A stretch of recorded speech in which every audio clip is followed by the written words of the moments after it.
जरासंध को ऐसे मारा भीम ने।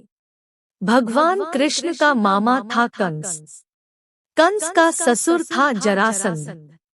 कंस के वध के बाद भगवान श्री कृष्ण को सबसे ज्यादा यदि किसी ने परेशान किया तो वह था जरासंध।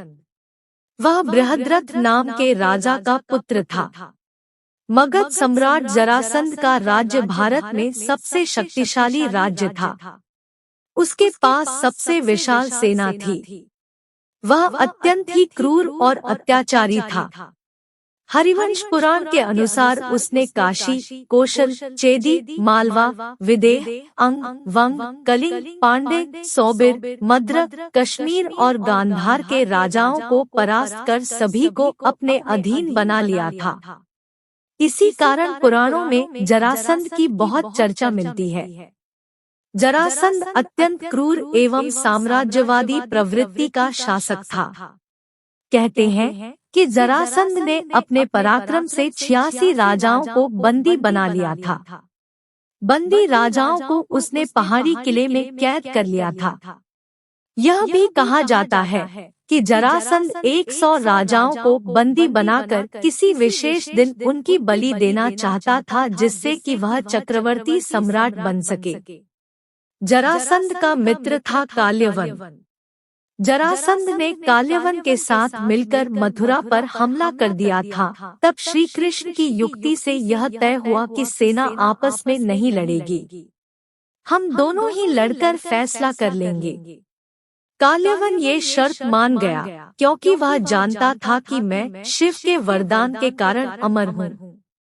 जब वह श्री कृष्ण को मारने के लिए लपका तो श्री कृष्ण मैदान छोड़कर भागने लगे। काल्यवन भी उनके पीछे भागा और अंततः श्री कृष्ण एक गुफा में चले गए। जरासंध भी गुफा में घुसा, लेकिन उसने वहां एक व्यक्ति को सोए हुए देखा तो उसने समझा कि वे श्री कृष्ण ही हैं, जो बहाना बनाकर सो रहे हैं। तब उसने सोए हुए व्यक्ति को लात मारकर उठाने का प्रयास किया।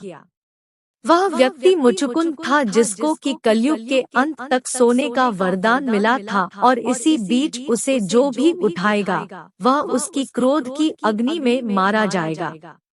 मुचुकुंद ने जब आंख खोली तो सामने काल्यवन खड़ा था। मुचुकुंद ने जब उसकी ओर देखा तो वह भस्म हो गया। जरासंध के मित्र जरासंध के कई साथी राजा थे। यवन का राजा काल्यवन, कामरूप का राजा दंतवक्र, चेदिराज, शिशुपाल, कलिंगपति पौंड्र, भीष्मक पुत्र रूक्मी, काद, अंशुमान तथा अंग, बंग, कोसल, दशार्ण, भद्र, त्रिगर्ग आदि के राजा थे। इनके अतिरिक्त शाल्वराज, पवन देश का राजा भगदत्त, सौवीरराज गंधार का राजा सुबल, नग्नजीत का मीर का राजा गोभर्ध, दरद देश का राजा आदि। जरासंध का जन्म मगध के सम्राट बृहद्रथ के 2 पत्नियां थी। जब दोनों से कोई संतान नहीं हुई तो एक दिन वे महात्मा चंडकौशिक के पास गए और उनको अपनी समस्या बताई। महात्मा चंडकौशिक ने उन्हें एक फल दिया और कहा कि ये फल वे अपनी पत्नी को खिला देना, इससे संतान की प्राप्ति होगी। राजा ने वह फल काटकर अपनी दोनों पत्नियों को खिला दिया। फल लेते वक्त राजा ने यह नहीं पूछा था कि इसे क्या मैं अपनी दोनों पत्नियों को खिला सकता हूँ। फल को खाने से दोनों पत्नियां गर्भवती हो गई।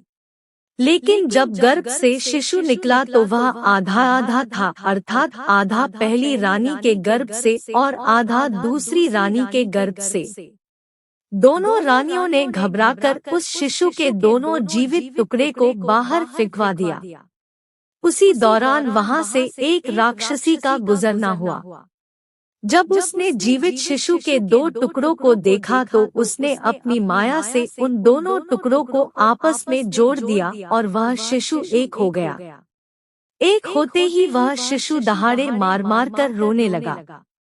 उसके रोने की आवाज सुनकर दोनों रानियां बाहर निकली और उस बालक और राक्षसी को देखकर आश्चर्य में पड़ गई। एक ने उसे गोद में ले लिया। तभी राजा बृहद्रथ भी वहां आ गए और उन्होंने वहां खड़ी उस राक्षसी से उसका परिचय पूछा। राक्षसी ने राजा को सारा किस्सा बता दिया। उस राक्षसी का नाम जरा था। राजा बहुत खुश हुए और उन्होंने उस बालक का नाम जरासंध रख दिया, क्योंकि उसे जरा नाम की राक्षसी ने संधित जोड़ा था। जरासंध वध। जरासंध की खासियत यह थी कि वह युद्ध में मरता नहीं था। उसे अक्सर मल्ल युद्ध या द्वंद्व युद्ध लड़ने का शौक था और उसके राज्य में कई अखाड़े थे। वह श्री कृष्ण का कट्टर शत्रु भी था। श्री कृष्ण ने जरासंध का वध करने की योजना बनाई। योजना के अनुसार भगवान श्री कृष्ण, भीम और अर्जुन ब्राह्मण के वेश में जरासंध के पास पहुंच गए और उसे कुश्ती के लिए ललकारा। लेकिन जरासंध समझ गया कि ये ब्राह्मण नहीं है।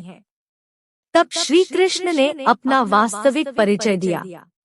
कुछ सोचकर अंत में जरासंध ने भीम से कुश्ती लड़ने का निश्चय किया। अखाड़े में राजा जरासंध और भीम का युद्ध कार्तिक कृष्ण प्रतिपदा से 13 दिन तक लगातार चलता रहा। इन दिनों में भीम ने जरासंध को जंघा से उखाड़कर कई बार 2 टुकड़े कर दिए, लेकिन वे टुकड़े हर बार जुड़कर फिर से जीवित हो जाते और जरासंध फिर से युद्ध करने लगा। भीम लगभग थक ही गया था। 14वें दिन श्री कृष्ण ने एक तिनके को बीच में से तोड़कर उसके दोनों भाग को विपरीत दिशा में फेंक दिया। भीम श्री कृष्ण का यह इशारा समझ गए और उन्होंने वही किया। उन्होंने जरासंध को 2 फाड़ कर उसके एक फाड़ को दूसरे फाड़ की ओर तथा दूसरे फाड़ को पहले फाड़ की दिशा में फेंक दिया। इस तरह जरासंध का अंत हो गया, क्योंकि विपरीत दिशा में फेंके जाने से दोनों टुकड़े जुड़ नहीं पाए। जरासंध का वध होने के पश्चात श्री कृष्ण ने उसकी कैद से सभी राजाओं को स्वतंत्र कराया और कहा कि राजा युधिष्ठिर चक्रवर्ती पद प्राप्त करने के लिए राजसूय यज्ञ कराना चाहते हैं और आप लोग उनकी सहायता कीजिए। राजाओं ने श्री कृष्ण की बात मान ली और सभी ने युधिष्ठिर को अपना राजा मान लिया। अंत में जरासंध के पुत्र सहदेव को अभयदान देकर मगध का राजा बना दिया गया। जरासंध का अखाड़ा बिहार के राजगृह में अवस्थित है। कंस के ससुर जरासंध का अखाड़ा। जरासंध बहुत बलवान था। मान्यता है कि इसी स्थान पर भगवान श्री कृष्ण के इशारे पर भीम ने उसका वध किया था। राजगृह को राजगीर कहा जाता है। रामायण के अनुसार ब्रह्मा के चौथे पुत्र वसु ने गिरिव्रज नाम से इस नगर की स्थापना की। बाद में कुरुक्षेत्र के युद्ध के पहले बृहद्रथ ने इस पर अपना कब्जा जमा लिया। बृहद्रथ अपनी शूरता के लिए मशहूर था। जरासंध की गुफा सोन भंडार गुफा में आज भी दबा पड़ा है जरासंध का खजाना। इस गुफा में 2 कक्ष बने हुए हैं। ये दोनों कक्ष पत्थर की एक चट्टान से बंद है। कक्ष 1 माना जाता है कि यह सुरक्षा कर्मियों का कमरा था, जबकि दूसरे कक्ष के बारे में मान्यता है कि इसमें सम्राट बिंबिसार का खजाना था। कहा जाता है कि अभी भी बिंबिसार का खजाना इसी कक्ष में बंद है। किंवदंतियों के मुताबिक गुफाओं की असाधारण बनावट ही लाखों टन सोने के खजाने की सुरक्षा करती है। इन गुफाओं में छिपे खजाने तक जाने का रास्ता एक बड़े प्राचीन पत्थर के पीछे से होकर जाता है। कुछ का मानना है कि खजाने तक पहुंचने का रास्ता वैभरगिरी पर्वत सागर से होकर सप्तपर्णी गुफाओं तक जाता है, जो सोन भंडार गुफा के दूसरी तरफ तक पहुंचता है। मित्रों, कहानी अच्छी लगी हो तो लाइक शेयर सब्सक्राइब अवश्य करें। धन्यवाद।